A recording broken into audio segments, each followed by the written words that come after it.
எம்ஜிஆரோட மனைவி சதானந்தவதி 1962ஆம் வருடம் இறந்தபோது எத்தனையோ அரசியல் பிரமுகர்கள், நடிகர்கள், பழக்க வழக்கத்தில் நிறையா பேர் வந்து ஆறுதல் சொல்லியிருக்காங்க. இப்போ நடிகர் திலகம் வந்து எம்ஜிஆரை பார்த்து அவர் கட்டி பிடிச்சி கதறி அழுது ஆறுதல் சொல்லும்போது, இது எம்ஜிஆரே ஒரு பதிவில் என்ன சொல்லியிருக்காருன்னா, எனக்கு அது வரைக்கும் கூட பெரிய சோகம் தெரியலை, தம்பியை நீ தழுவி கட்டி பிடிச்சி ஆறுதல் சொல்லும்போது அப்போ தான் எனக்கு தெரிஞ்சது எவ்வளோ பெரிய ஒரு இழப்பு அப்படிங்கிறது.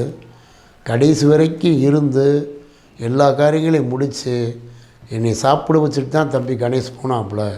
ஏன்னா சிவாஜி கணேசனை வந்து விசி கணேசனுங்கிறதுனால மக்கள் திலகம் கணேசன் தான் கூப்பிட்டார், தம்பி கணேசன் தான் சொல்லுவாப்புல.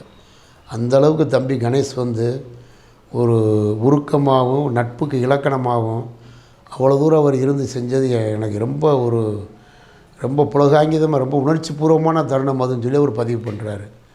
அதே மாதிரி எம்ஜிஆர் வீட்டுக்கு நடிகர் திலகம் வீட்டு மக்கள் திலகமோ போனால் அது ராஜாமணி அம்மையாராக இருக்கட்டும், சத்யா அம்மாவாக இருக்கட்டும், இருப்பா ராமச்சந்திரா தம்பி கணேஷ் வந்துடட்டும்னு சொல்லுவாங்களாம் சத்யா அம்மா.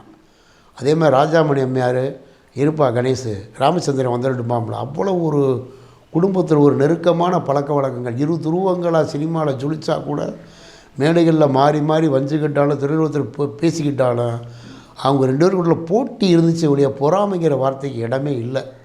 அதே மாதிரி 85 முதல் மரியாதை பட விழாவும் சரி, அவர் கலந்துக்கிட்ட கடைசி நிகழ்ச்சி வந்து ஜல்லிக்கட்டு 100ஆவது நாள் விழா. சத்யராஜ், மணிவண்ணன், சாலமன் பாப்பையா அந்த விழா கூட ஃபுல்லாக சூப்பராக நடந்து எம்ஜிஆர் பாராட்டி அது நடிகர் திலகத்துக்கு ஒரு முத்தம் கொடுப்பார். நம்பியார் போட்டிக்கு போய் எனக்கு ஒரு முத்தம் கொடுங்கன்னு கேட்பார். அப்போ விளையாட்டுக்கு சிவாஜி தள்ளியோடு எம்ஜிஆர் போட்டு உட்கார வைப்பார். அந்த வீடியோக்கள்லாம் இருக்குது. அந்த அளவுக்கு அவங்க வந்து சாகிற தருவாயில் கூட கடைசி வரைக்கும் நல்லா இருந்தாங்க.